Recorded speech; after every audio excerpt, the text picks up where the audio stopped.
It's the final days of World War II. Benito Mussolini for the last 2 years has bounced between Duce, deposed, imprisoned, freed, to finally puppet of the Reich. He dreamed for Italy to become the new Roman Empire, and just like Rome, it fell to the Germans. Yet he still attempted to escape into Spain, and it wasn't to be. He was found by communist partisans. The leading founder of fascism was executed and strung up for the locals to see. A fitting end for Mussolini. Italy was to be reunited after the war, becoming a relatively stable NATO ally. Yet in this alternate timeline, this isn't the path taken. Italy's division has only just begun. Italy was about to become the first pawn in the Cold War.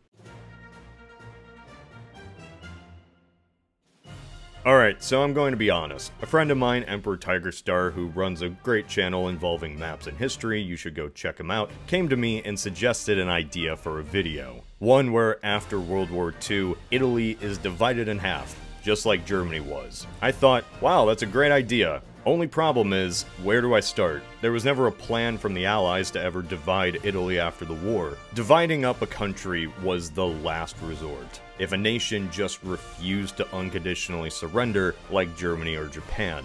And yes, there were plans thrown out to divide Japan too, yet Italy was always going to remain intact. Why? They were an Axis power. Well, the difference was, Italy did surrender. The Kingdom of Italy had deposed/arrested Mussolini, rid itself of fascism, and attempted to sue for peace, but it was too late. The Nazis invaded from the north and established a puppet state called the Italian Social Republic, led by a newly freed Mussolini. Italy was a mess between 1943 and 45. The peninsula became a slugfest between the German army and the Allies. The Kingdom of Italy was allied now to the Americans and British. And on the ground, fighting had devolved as the Italian resistance created their own enclaves within Nazi-occupied territory as well. Monarchists, Republicans, Socialists, Fascists, and Communists, all Italian, all fighting on different sides. By the end of all of this, Italy was not going to be just divided after it had switched sides and helped the Allies. And there was no need to divide it, as the Western powers, not the Soviets,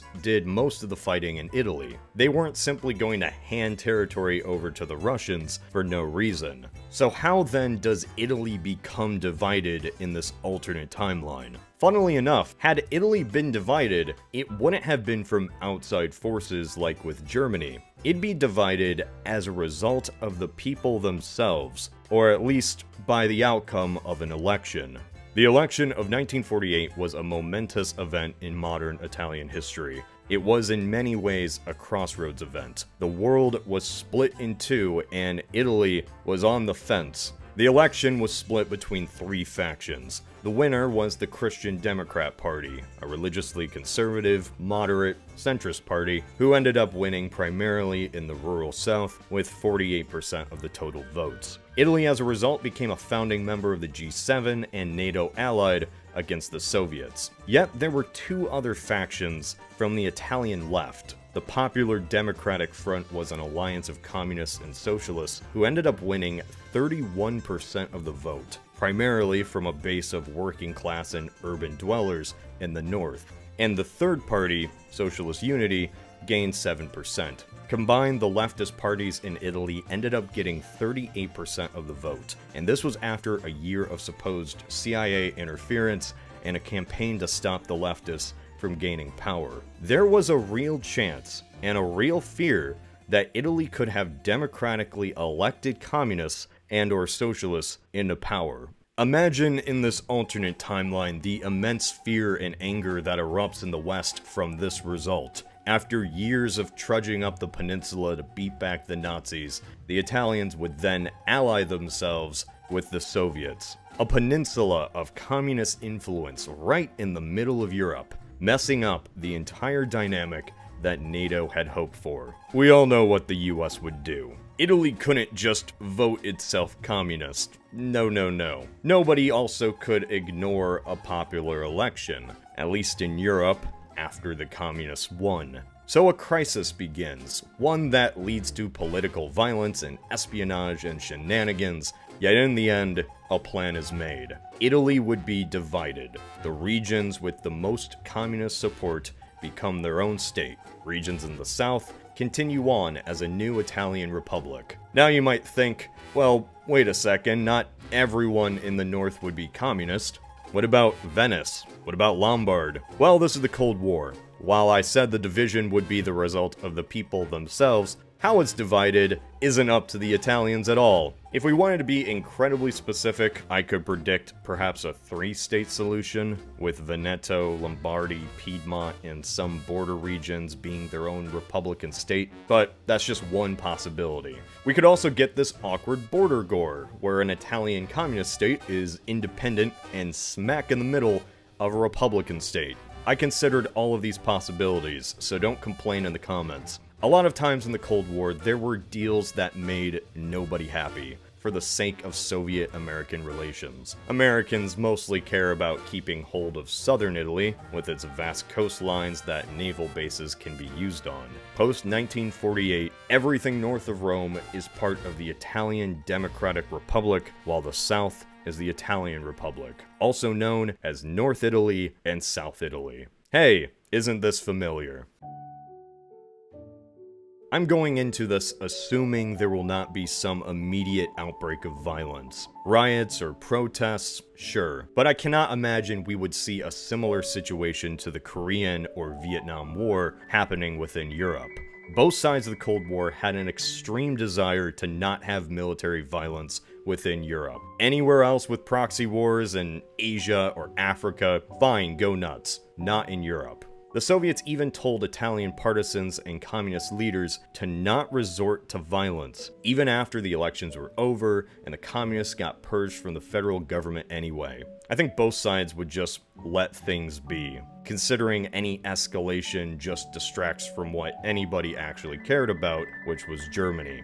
There are already prevalent differences between northern and southern Italy that we see to this very day, so this isn't the craziest divide that could possibly happen. North Italy is controlled by the Italian Communist Party, known as the PCI. Since North Italy doesn't hold Rome, they'd need a new capital, and that could be really anywhere. I'm leaning on perhaps Livorno or Bologna, since these were the main communist base. While Venice, Milan, Florence, or Genoa are cool cities to imagine as capitals, you need to have a politically sympathizing city for the party. Its leader is most likely the leader of the PCI in our own timeline, General Secretary Palmiro Togliatti. Togliatti would be sort of an authoritarian, just not in the way like Stalin or Mao. His leadership in the party was supposedly competent, but at the same time, he did agree with the Soviet approach to the Hungarian Revolution. His rule isn't the most important here. What is the party itself, the PCI. What exactly are politics like in North Italy?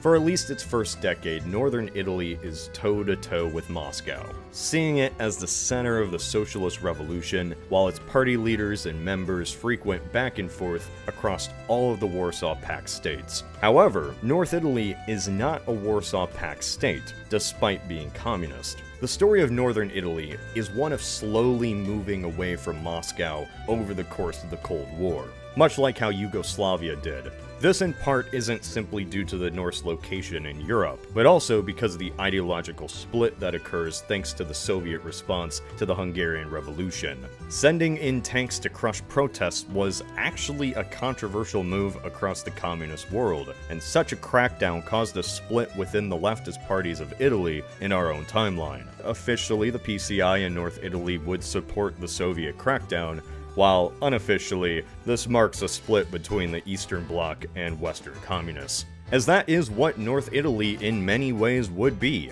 the only Western communist nation. The only one not born from revolution, but simply elected democratically by its own people. One that didn't install its government through force of Soviet troops like the rest of the Warsaw Pact. The North by the 1950s and 60s is a relatively stable nation, So, what about the South? In our timeline, southern Italy hasn't had the best deal for a while. One could even argue ever since the Roman Empire fell, southern Italy has been put in a difficult spot.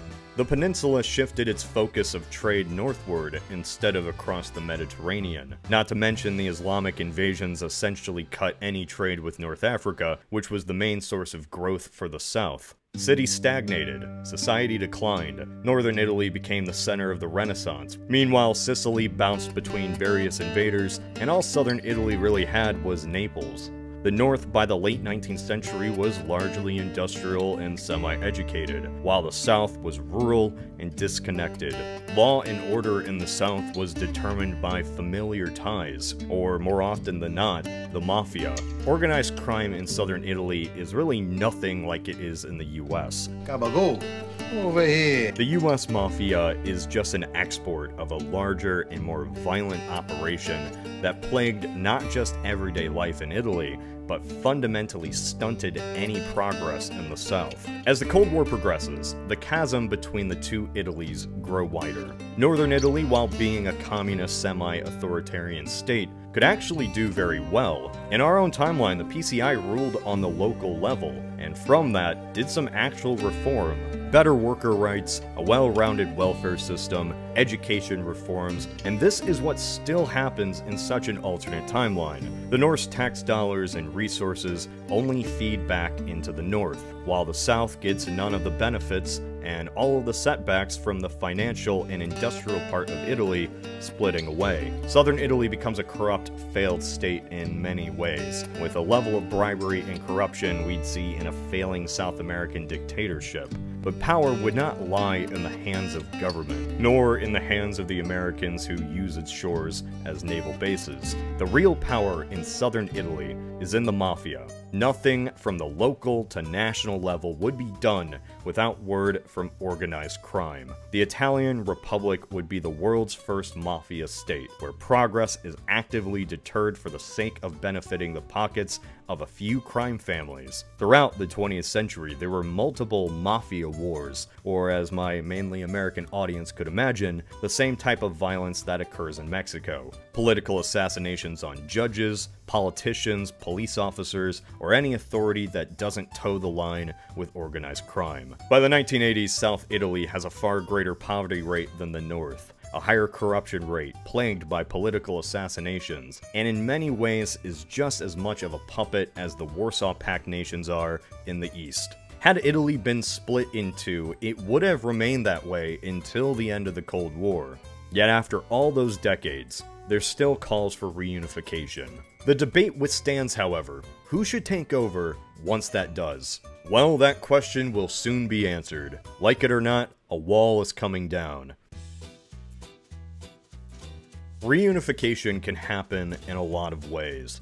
East Germany reunited with the West because the GDR was a puppet to the Soviets, and the Soviets were collapsing. Despite the fact it was the most successful nation in the bloc, at the end of the day, it was held up through foreign force. Yet Italian unification isn't this simple. North Italy wouldn't have been established by force like East Germany. It was established through a popular election, one which by the 1990s the people probably wouldn't have turned on because, oddly enough, the North would be more successful than the South. South Italy wouldn't be as useful anymore to the Americans as a counter against communist East Europe. Yet the Cold War, which kept these two apart, is now over. By the end of the Cold War, I could imagine Italy reunifying naturally because the PCI, the North Italian communist system in itself, would just adapt to the times. And in fact, for the last few decades, it would have already been slowly reforming itself out of that authoritarian communist ideology. And I can say that with confidence, as the PCI shifted its ideology throughout the 80s away from Moscow and towards its European neighbors. Its leftism became more in line with Western thinking. Democratic values, freedom of speech, that sort of stuff. And I could imagine once the Cold War ends, North Italy has its own peaceful revolution, you could say, removing the ideology of communism for more democratic socialism. Post-Cold War Italy, if it did reunify, would be under this rebranded Socialist North. And I think this would be quite impactful on how we discuss right or left politics. The Soviets would be dead, sure, but North Italy, just through its history, came democratically, and its success compared to its neighbors would put more of a nuance on how we think of the conflict between leftist and rightist economics. Because at the end of it all, North Italy, smack dab in the middle of Europe, would be a compromise between the two. This is Cody of Alternate History Hub. While a wall may have divided Berlin and an iron curtain for the rest of Europe, today there are new types of barriers, some good, some bad. My god, if you tie this into... Which is why this video is sponsored by...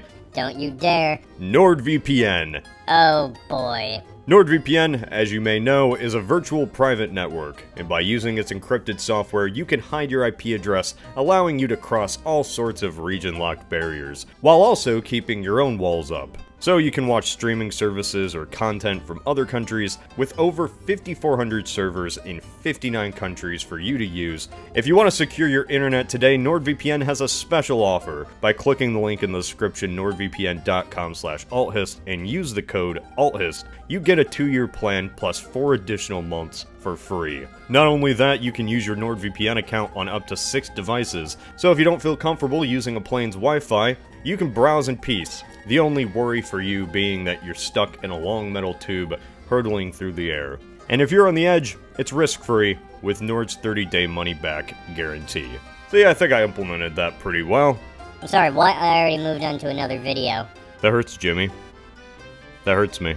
Go to nordvpn.com/althist and use the code ALTHIST to get a 2-year plan plus 4 additional months for free. I hate you, Jimmy.